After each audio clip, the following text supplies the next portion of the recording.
என்ன பேரண்ட்ஸ் ஸ்கூல்ல இருந்து கம்ப்ளைண்ட் பண்றாங்களா? சைல்டு ஓடிட்டே இருக்காங்க, ஒரு இடத்துல நிக்க மாட்றாங்க, ஒரு இடத்துல உட்கார மாட்றாங்க, கான்சென்ட்ரேட் பண்ண மாட்றாங்க. முக்கியமா நான் சொல்றேன், இந்த 2 பிரிமிட்டிவ் ரீஃப்ளெக்ஸை ஃபாலோ பண்ணுங்க. அதுக்கப்புறம் ஏதாவது கம்ப்ளைண்ட்ஸ் வருதான்னு பாருங்க. First one is Babinski reflex.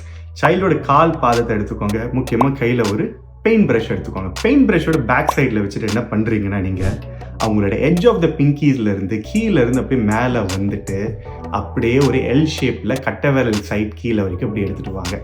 ஒருவேளை அவங்களோட டோஸ் எல்லாமே வந்து ஃபேனிங் ஆஃப் மூமெண்ட்ஸ் மாதிரி நடக்குது, இல்லை ரொம்ப சென்சிட்டிவாக இருந்து அவங்க ஃபீட்டை புல் பண்ணுறாங்கன்னா, அப்போ அங்கே பிரிமிட்டிவ் ரீஃப்ளெக்ஸ் வந்து ரிட்டைன்ட் ஆயிருக்கு. முக்கியமாக பெபின்ஸ்கி ரீஃப்ளெக்ஸ் ரிட்டைன் ஆயிருக்கும்.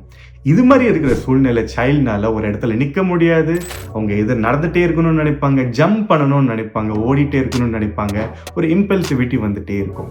செகண்டரியா பார்க்கறது சிமெட்ரிக் டானிக் நெக் ரீஃப்ளெக்ஸ். சைல்டை வந்து எலிஃபென்ட் பொசிஷன்ல வச்சுக்கோங்க. அவங்க சின்ன மேலே தூக்கி ரூஃபை பார்க்க வைங்க.